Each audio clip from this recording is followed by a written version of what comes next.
તો આજે સાંજે અમે મિક્સ તડકા દાળ બનાવવાના છે. તો આપણે બધી દાળ કઈ દાળ છે એમાં બોલો? અડદની, મગની, છડી, પછી તુવેરની, મશરૂમની, ચણાની. તો એ બધી દાળ આપણે 7 દાળ આપણે ભેગી કરી છે ને આજે આપણે દાળ તડકા બનાવવાના છે. તો તમે અમારા બ્લોગમાં બી કન્ટિન્યુ જોડાઈ દેજો. અત્યારે આપણે એને ધોઈ અને મસ્ત મજાની સાફ કરી અને પલાળવાની છે કા. તો ચાલો બ્લોગમાં બન્યા રહેજો. ચાલો આપણે એને ધોઈ નાખીએ. રીતના ધોવાની છે દાળને, જોઈ શકો છો એકદમ મોકરા પાણી મસ્ત, અને પછી પલાળવાની છે પાણી. તો અમે જે દાળ પલાળી છે એ અત્યારે બાફવા મૂકી છે, મીઠું નાખી અને એમાં પાણી નાખી. તો ચાલો બફાઈ જાય, એક સીટી બોલાવવાની છે. તો અમે જીરા રાઈસ બનાવવા માટે ઘી એડ કર્યું છે કા. તો ઘીથી અમે જીરા રાઈસ કરવાના છે. તો ગાઈસ પેલા ઘી નાખવાનું. ગાઈસ આપણે જીરું ઘીમાં એડ કરી દીધું છે. આપણે ભાતની રેસીપી છે આ જીરા રાઈસ બનાવવાની છે.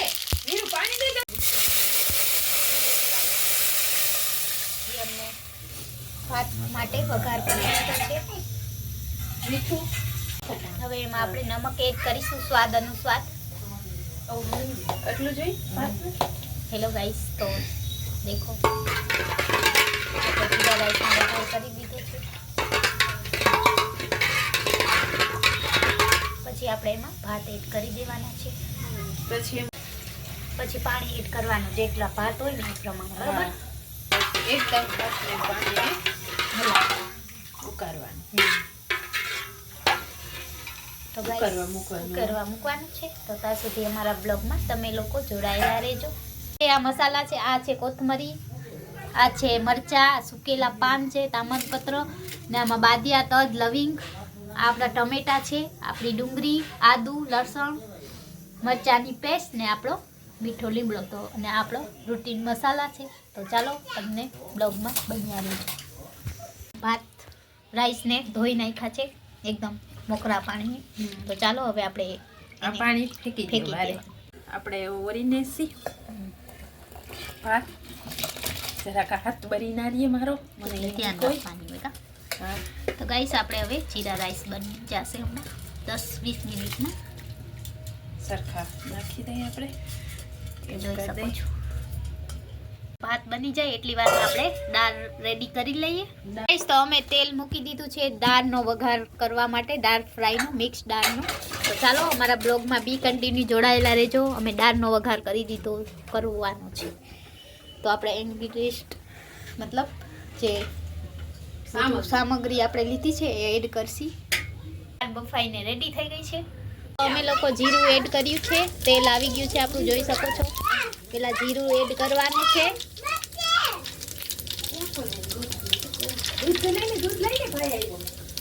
પછી આપણે જે લીધું છે મરચું, તામલપત્ર, એ બધું, તજ, લવિંગ, લીમડો,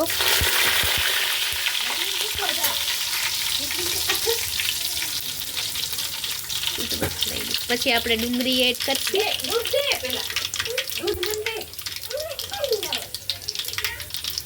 હવે આપણે ડુંગળી એડ કરીશું ગાઈસ,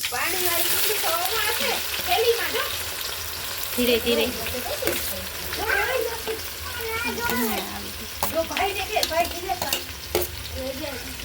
પછી આદુ અને મરચા જોઈ શકો છો.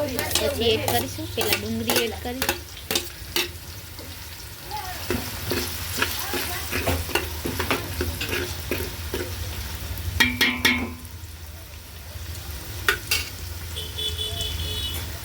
આપણે લીલું લસણ એડ કરીશું એમાં. જો લીલું લસણ એડ કર્યું છે.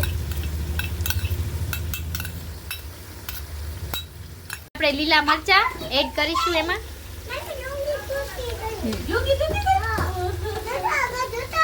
હલાવી છે ધીમે ધીમે. ગાઈસ આપણે હવે હિંગ નાખીશું સ્વાદ અનુસાર, 2 ચમચી જેટલી નાખવી હોય એટલી,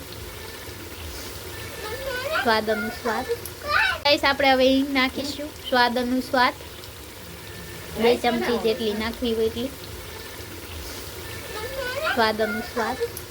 ફ્રાય રાખવાનું છે ગાઈસ. આપણે દાળ ફ્રાય વઘારવાનું છે. વઘાર દઈ દીધો છે ને એમને ડુંગળી ને બધું જે નાખ્યું એ ચડી જાય પછી આપણે એમાં અમારી જે ડુંગળી નાખી છે એકદમ ચડી જાય પછી આપણે બીજું બધું એડ કરીશું. હજી વાર લાગશે ચડતા. આપણે આદુ નાખશી એડ છેલ્લે કરશી કેમ કે એને છેલ્લે રાખ્યું છે આપણે ડુંગળી ચડી જાય પછી. અને હલાવવાનું છે. આપણી ડુંગળી એકદમ ચડી ગઈ છે એટલે હવે આદુ એડ કર્યું. તો અમારા બ્લોગમાં બી કન્ટિન્યુ જોડાયેલા રહેજો. હવે આપણે મરચાંની ભૂકી એડ કરીશું. હજી ના, હા 3 ચમચી જેટલું તમે તીખું ખાઓ એટલું હળદર એડ કરી છે આપણે.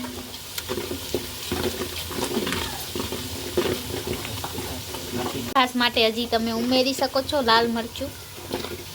અને હવે ટમેટા એડ કરશી આપણે છેલ્લે લાસ્ટમાં. જોઈ શકો છો ટમેટા એડ કરી દીધા છે આપણે. હા બરોબર કલર તો તીખું વધારે થઈ જશે. તો ગાઈસ હવે આપણે હલાવી લીધું ને એડ કરશી ધાણા જીરું. જેટલું સ્વાદ અનુસ્વાદ આપણે એડ કરીશું. પછી ફરીથી હલાવી લઈશું.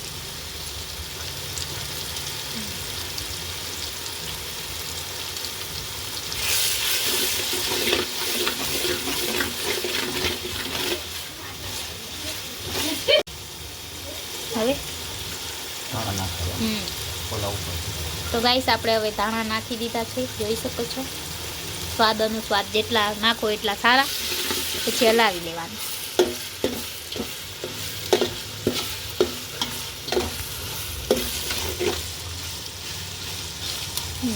ગાઈસ તો હવે આપણે સ્વાદ અનુસ્વાદ ગરમ મસાલો એડ કરીશું ઉપરથી. જોઈ શકો છો એકદમ જેટલું તીખું તમને જોતું હોય એટલું એડ કરી શકો છો. હવે આપણે એકદમ હલાવી લેવાનું છે. તો અમારા બ્લોગમાં જોડાયેલા રહેજો. અમે પછી હવે દાળ એડ કરીશું છેલ્લે. તો હવે આપણે છેલ્લે મીઠું એડ કરીશું એમાં સ્વાદ અનુસ્વાદ.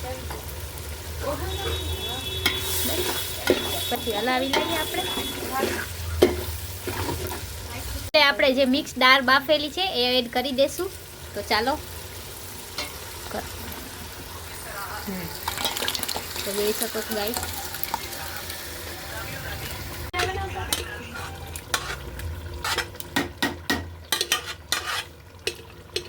તો ગાઈસ આપણે દાળ એડ કરી દીધી છે અને હવે આપણે હલાવી લઈશું. આપણે જે દાળ હતી એડ કરી દીધી છે ને હવે હલાવી રાખવાનું છે. મિક્સ દાળ નાખ દો જવા દે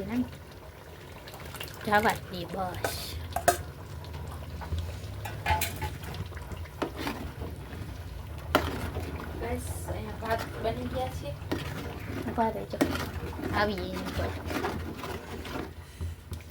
તો ગાઈસ આપણી દાળ કલર પકડશે ધીરે ધીરે એમ તો ટાઈમ લાગશે.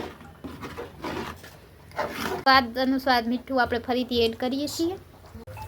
તો તમને જેટલો સ્વાદ ઓછું લાગે તો નાખવાનું, નહીં તો હાલે. અમને થોડું ઓછું લાગ્યું એટલે અમે એડ કર્યું છે.